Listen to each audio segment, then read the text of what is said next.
balobi si tes am moko soko za na 4 coins ya monde ozwa sans problème sans soki ndenge nini balobi www.congoyalobi.net www.congoyalobi.net wana sikoyo avec le mannequin du média JBS le patron oyo avandi sa makama avandi sa ba faire donc si tes za moko place tout vandi kozo minono kute yango ezalaka te image ezokende net bazotindika te mbala moko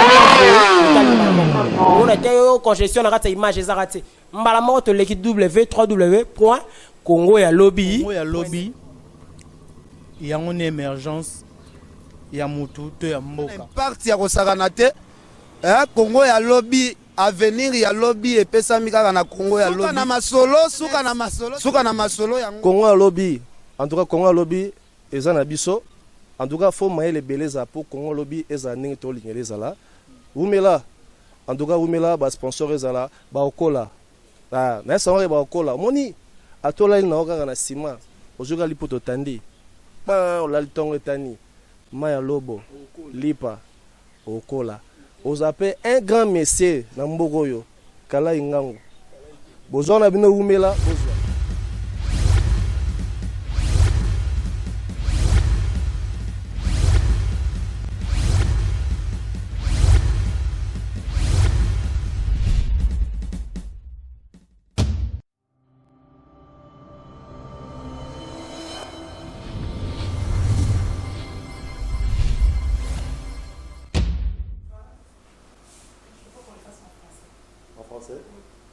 Pas de problème. Moi, je parle mieux français toutes les langues. Non, le dernier que je me fais. Très chers téléspectateurs de Congo et Lobby TV, vous nous suivez de partout, du Canada, des États-Unis, de la France, de la Belgique, de toute l'Europe entière, de l'Afrique. Bonjour encore chez vous. Vous êtes tous scotchés devant vos petits écrans pour nous suivre toujours en complicité avec JBS, le mannequin de la presse. Nous voici encore une fois dans vos maisons et vos bureaux. Aujourd'hui, comme d'habitude, vous l'avez aussi beaucoup demandé. Il y a toujours du nouveau dans tout ce que nous vous amenons. Vous l'avez suivi dernièrement, juste après le communiqué de presse de la dynamique de l'opposition. Et aujourd'hui, nous nous sommes dit, c'est mieux de parler avec lui et c'est un peu d'en savoir plus sur ces nouveaux partis qui est né. Quand bien même ça fait déjà plus de 2 ans. Mais c'est encore un nouveau, surtout dans l'opposition. Et c'est avec le président du parti, en l'occurrence M. Fiyou Ndondomboni, avec qui nous allons nous entretenir aujourd'hui. Parler d'abord du parti Orange. Et avec lui, nous allons essayer d'analyser l'actualité politique. Bonjour, M. Fiyou. Bonjour, madame. Orange. Certaines parleraient d'un réseau de communication à Kinshasa. Que pourrions-nous savoir pour la petite histoire d'Orange? Orange, c'est un parti politique qui est agréé depuis juillet 2011, mais dont les activités ont réellement commencé en 2013. Orange veut tout simplement dire ordre pour des actions nouvelles et garantes d'équité. Orange est une abréviation. Pourquoi ordre? Parce qu'il y a un désordre, il faut remettre de l'ordre. Il faut remettre de l'ordre avec des actions nouvelles qui vont transformer le devenir d'un peuple. Ce peuple qui a l'identité de la grandeur, qui a la vocation de la grandeur, mais qui se retrouve vivant dans une réalité de la médiocrité. Et ce peuple doit avoir son identité restaurée. Voilà pourquoi il faut des actions nouvelles. Et Orange a une vision, et par rapport à cette vision, il a mis en place un plan stratégique. Et par rapport à ces plans, il y a une idéologie qui existe, et à partir de cette idéologie, il y a un projet de société clair que nous défendons et au meilleur moment que nous allons appliquer. Orange est installé dans la République démocratique du Congo, mais pour l'instant, notre cible est la ville de Kinshasa. Donc nous avons des représentations assez bien structurées dans la ville de Kinshasa et des antennes à travers la République dans les différentes provinces. Et nous avons également quelques représentations à l'extérieur. Donc voilà en résumé ce que je peux vous faire. Le détail sur nos stratégies, idéologies, tout ça, peut-être nous allons y revenir dans la suite de l'émission. Oui, Orange a bien débuté, ça fait 3 ans. Mais pourquoi avoir choisi le camp de l'opposition, plus précisément le plateforme de la dynamique. Pourquoi pas à la majorité présidentielle? D'abord, quand nous avons commencé le parti Orange, nous avons voulu faire asseoir notre identité. Et le choix de l'opposition, ce n'est pas un choix qui est sorti du néant, mais c'est tout simplement parce que notre méthode de gestion, notre façon de voir les choses, notre sens de respect aux valeurs ne correspond pas avec la majorité actuelle. C'est tout à fait normal que nous ne soyons pas ensemble parce que la méthodologie, la façon que nous voyons les choses, notre vision et la manière dont nous rêvons matérialiser ces choses-là, ainsi que notre sens de respect aux valeurs, et la majorité n'a pas ce niveau-là de perception. Donc on ne peut pas faire marche ensemble avec une catégorie de personnes qui ne voient pas les choses de cette manière. Et pendant plus de 2 ans, 3 ans même, nous avons travaillé pour bâtir notre identité dans la République, dans la vie, dans la République. On a fait des émissions par rapport à nous. Étant donné que nous sommes arrivés à l'année 2016, une année importante, décisive, où nous devons tous ensemble nous battre pour qu'il y ait une véritable alternance en RDC, c'est dans ce sens, étant donné que la vision, notre vision était celle-là, nous avons opté pour la stratégie d'ouverture. La stratégie d'ouverture, nous avons approché, au départ c'était avec le MLC, et puis on est arrivé à adhérer dans la dynamique, et maintenant nous œuvrons vraiment au sein de la dynamique, étant donné que le discours est le même, et l'objectif par rapport au respect au délai constitutionnel est le même, et nous sommes confortables à évoluer là-bas. Président Fu, quelle est la vision exacte du parti Orange? Quelle est la vision exacte? La vision du parti Orange est que le rêve du Congolais devienne une réalité et que chacun croit à son devenir et au devenir de la RD Congo. C'est ça la vision. Et en fonction de cette vision, nous bâtissons toute une stratégie. Je dis la vision est que le rêve du Congolais devienne une réalité et que chacun croit à son devenir et au devenir de cette nation. Vous voyez, Orange est né dans un contexte d'incertitude d'une population, d'un peuple.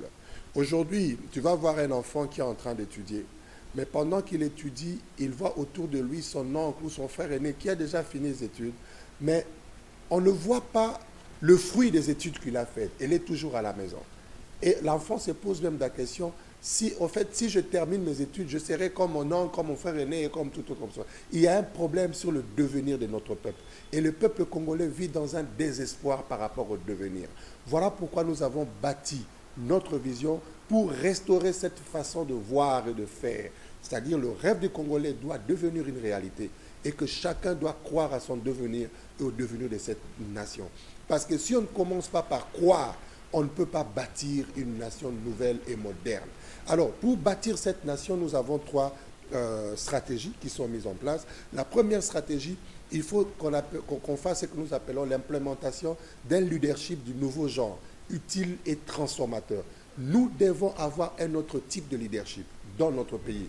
Le leadership actuel ne crée pas cette impulsion pour transformer le devenir de notre peuple. Sur le plan social, la situation du Congo est catastrophique. Sur le plan économique, malgré qu'on parle de toutes ces croissances, la situation est catastrophique.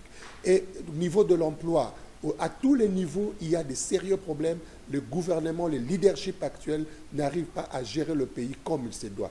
Donc, il faut ce leadership que nous appelons du nouveau genre, utile et transformateur. Pourquoi utile? Parce que la population doit trouver l'utilité de son leader.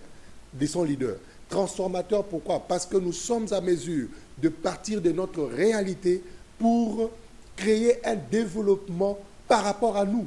On n'est pas obligé de suivre d'autres voies, le même voie que toutes les autres nations ont suivi. On peut créer notre propre développement. Voilà pourquoi il faut un leadership qui soit à mesure de transformer notre réalité, de transformer tout ce que nous avons comme atout vers un développement réel par rapport à nous. Deuxième point, c'est ce que nous appelons le renouvellement de l'intelligence. Il faut qu'il y ait le renouvellement de l'intelligence dans ce pays. Le Congo a toujours des hommes intelligents, mais pourquoi est-ce que le Congo ne marche pas? Il y a un problème, parce que l'esprit des gens n'est pas renouvelé. Nous avons besoin de personnes qui ont un autre esprit, un esprit nouveau, un esprit qui devra voir les choses différemment et faire autrement. Un esprit qui doit être dans la catégorie de la loi de Pareto, c'est-à-dire le 20% des personnes qui ne veulent pas faire comme les 80%. Il faut que la différence se crée par notre façon de voir et de faire.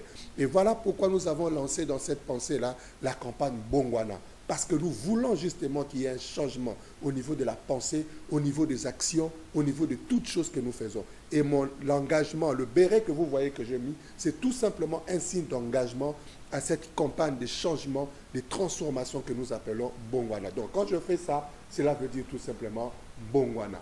Troisième stratégie, c'est l'implémentation de notre projet de société autour de notre idéologie que nous appelons les refondismes.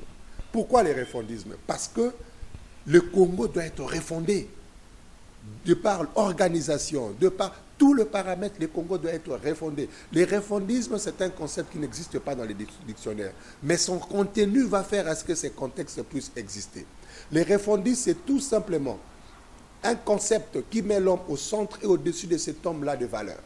Et il s'articule autour de 7 points cardinaux qui sont l'amour de Dieu, l'amour du prochain, l'amour du travail, l'amour de Dieu, l'amour du prochain, l'amour du travail, l'amour de la patrie, le respect de l'environnement, le respect des temps et le sens de l'héritage. Pourquoi le sens de l'héritage?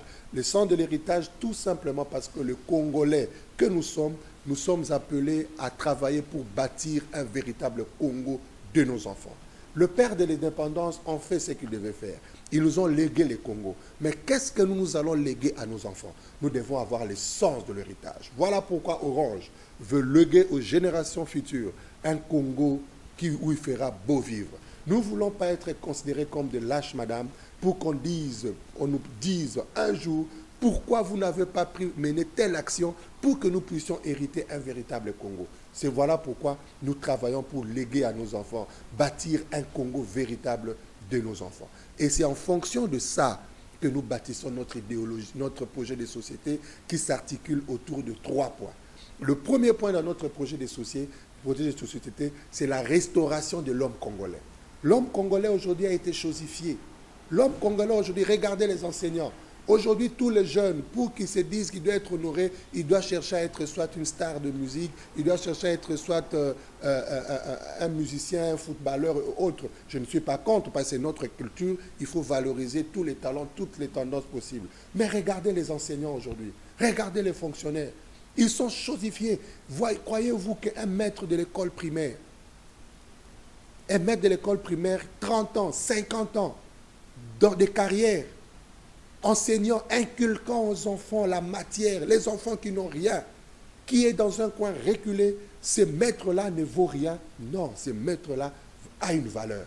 C'est un vaillant fils du pays et ce maître-là doit être révalorisé. Voilà pourquoi dans la vision du Parti Orange, nous voulons d'abord révaloriser l'homme congolais. Ça, c'est le premier point de notre projet de société. Il y a tout un plan d'action là-dessus pour que l'homme congolais se sente fier qu'il est congolais et il soit dans la joie d'appartenir à cette nation congolaise. Créer en lui un esprit d'appartenance au Congo. Deuxième chose de notre projet de société, c'est de créer justement les cadres d'épanouissement de cet homme. Sur le plan social, sur le plan sanitaire, sur le plan habitat, sur le plan... son cadre doit être créé. Un Congolais ne doit pas réfléchir, je suis malade, comment je dois faire pour me faire soigner? Donc, il faut mettre en place des dispositifs qui fassent à ce que chacun, par rapport à son état, à son statut, il sait comment est-ce qu'il peut obtenir telle ou telle autre chose. Je fais autant d'années dans l'administration, comment est-ce que je peux obtenir un logement qui soit à moi et que je lègue à mes enfants? Il doit y avoir des process clairs là-dessus. C'est ce que nous appelons le cadre d'épanouissement de cet homme. Et le troisième point, c'est restaurer la nation congolaise, redonner le sens d'honneur, de la dignité de notre nation. Le Congolais aujourd'hui ne fait plus peur. Le Congo ne fait plus peur. Et pourtant, nous sommes un peuple fort, grand et puissant au cœur de l'Afrique. Et tous les pays qui sont autour de nous doivent trembler quand nous nous lèvons. Mais aujourd'hui, le Congo ne fait plus trembler. Tout le monde commence à se moquer de nous. Et cette histoire devrait s'arrêter. Parce que Dieu nous a établis au cœur de l'Afrique pour que nous puissions implémenter notre leadership en tant que peuple fort, grand et puissant. Et ça, c'est parmi les priorités du Parti Orange par rapport à la diplomatie que nous allons faire, par rapport à la restauration de notre armée, par rapport à tous nos services de sécurité, toutes ces choses, pour que nous puissions retrouver notre peuple, notre place en tant que peuple fort, grand et puissant. Voilà un peu en résumé ce qui concerne le parti Orange par rapport à son identité, par rapport à ses stratégies, par rapport à son projet de société. Mesdames, Mesdemoiselles, de Messieurs, vous qui nous suivez, de partout là où vous êtes, je pense qu'après avoir entendu cette vision, certaines pourraient peut-être dire Amen. Quel est l'apport que Orange amène au sein de la dynamique de l'opposition? L'apport que Orange amène au sein de la dynamique de l'opposition, c'est d'abord l'attachement aux valeurs humaines, l'homme, et puis l'attachement de la vision avec le dire, avec le faire. Le dire et le faire. Parce que nous, notre mode de communication et la transmission, nous communiquons par osmose, par contingent, c'est-à-dire par l'exemple. Nous prêchons par l'exemple. Et je crois que nous, par la grâce de Dieu, nous, petit à petit, nous apportons cet élément. Et puis l'engagement de la jeunesse au sein dans la politique congolaise. Vous savez, aujourd'hui, la plupart de nos partis, c'est vrai, les jeunes jouent le rôle d'accompagnateur, c'est-à-dire ils sont actifs sur le terrain, mais à la fin, c'est d'autres personnes qui gagnent en fait. Mais Orange, ce n'est pas le cas. Orange, nous partons avec la communauté, nous partons avec toute la base pour qu'ensemble nous puissions en bénéficier. Et le jeune se sent concerné dans la chose au sein du parti Orange. Je crois que quand même vous êtes venus, vous avez vu comment l'équipe de la jeunesse était en train de travailler au four et au moulin pour bâtir son parti. Donc cet esprit d'appartenance au parti, cet esprit d'appartenance à la nation, je crois que c'est un plus que nous sommes en train d'apporter. Et il y a d'autres éléments, petit à petit, par la grâce de Dieu, nous allons arriver à le faire. Monsieur Ndondoboni, béni à sang et à pleurs. Orange, avec le silence du gouvernement, qu'est-ce qu'Orange en dit? C'est dommage que dans les contextes qui est nôtre, un gouvernement responsable puisse se taire devant une situation pareille. Vous savez, un citoyen américain, quel que soit l'endroit où il se retrouve, s'il a des problèmes ou s'il meurt, le chef de l'État américain, il y aura un communiqué officiel de la Maison-Blanche. Il va s'adresser à la nation pour dire, un, compatir, et de deux, prendre l'engagement d'arrêter ce qui se passe. Parce qu'en fait, c'est un signe de faiblesse en tant que nation. Donc, une partie, c'est comme tu es un père de la famille, ton enfant a des problèmes, le voisin lui fait des problèmes, tu ne réagis pas, tu ne fais pas une mise en garde au voisin, tu ne dis rien et que tu laisses les choses comme ça. C'est comme si tu étais complice avec le voisin, d'une part, ou comme si tu avais peur du voisin. Mais de toute façon, la population est en train de comprendre beaucoup de choses. Et la population a compris qu'il ne reste plus que quelques mois pour que le système actuel s'arrête, c'est-à-dire le mandat prenne fin. Il ne reste plus que quelques mois. Et cette population attend justement l'alternance, le changement véritable, de manière à ce qu'elle puisse compter sur ce changement pour la transformation de son devenir. Et Orange est engagé dans cette affaire-là, de manière à ce que dans les années qui viennent, que nous puissions vraiment mettre en place, les plans existent déjà, nous puissions vraiment finir d'une manière définitive cette histoire de la crise de l'Est, d'une manière diplomatique, d'une manière militaire et d'une manière politique. La dynamique de l'opposition, après le décret constitutionnel sur l'article 70 et 73, juste après le 11 mai du dit décret, la dynamique de l'opposition a parlé d'une marche qui aura bel et bien lieu le 26 mai. Comment vous vous organisez? Parce que la répression, est bel et bien, sera devant vous. Bon, d'abord, la dynamique a rejeté d'une manière claire l'arrêt de la Cour, parce que cet arrêt est inconstitutionnel. L'arrêt a été prononcé en violation de l'article 220, en violation de l'article 73, en violation de l'article 218. Il y a une déclaration qui a été lue avec d'autres partenaires de la dynamique. La déclaration a été lue et la dynamique là-bas. Et pour montrer cela, justement, il fait appel à la marche et puis pour compatir à nos bien-aimés qui sont à Béni. Donc, il y a une marche prévue effectivement pour le 26. Je pense que la marche là est constitutionnelle. Nous avons écrit à l'autorité de la ville. L'autorité de la ville a accusé réception du courrier. Et voilà, ça serait une marche pacifique.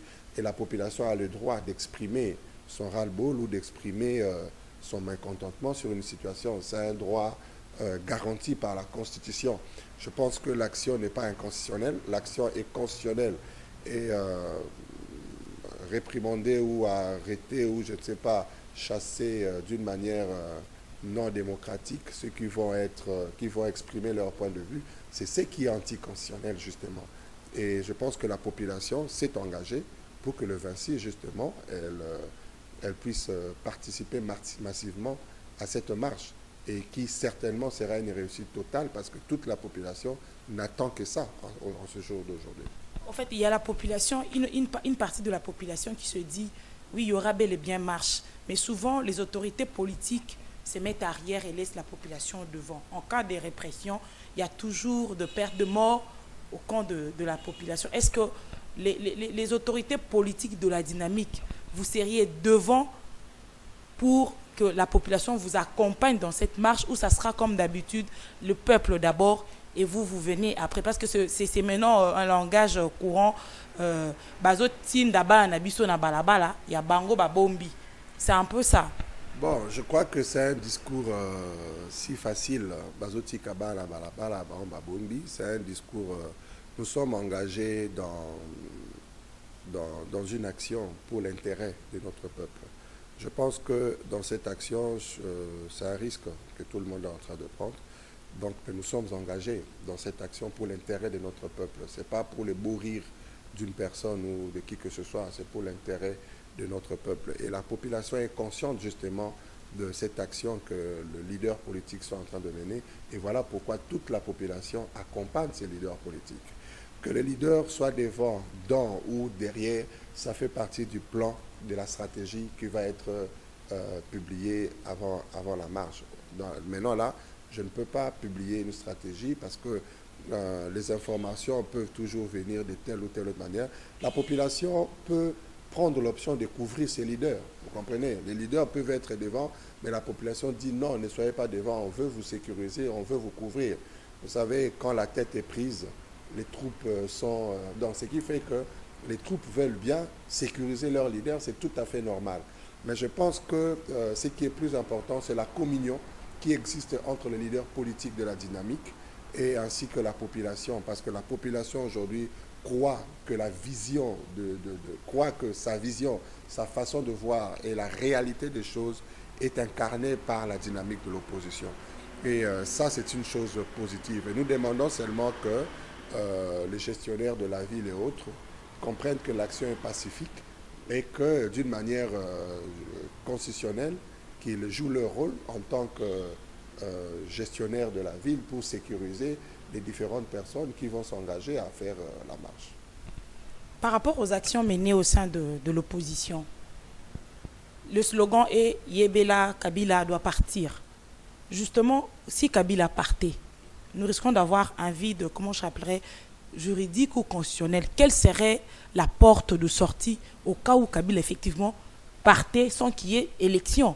Non, la Constitution a tout prévu en réalité. Hein. La Constitution a tout prévu. C'est ce qui a créé justement l'incompréhension par rapport à l'arrêt de la Cour, qui a créé la confusion. Mais du moins, et nous ne voulons pas de cette confusion. Nous voulons que les choses soient respectées telles que c'est écrit dans la Constitution.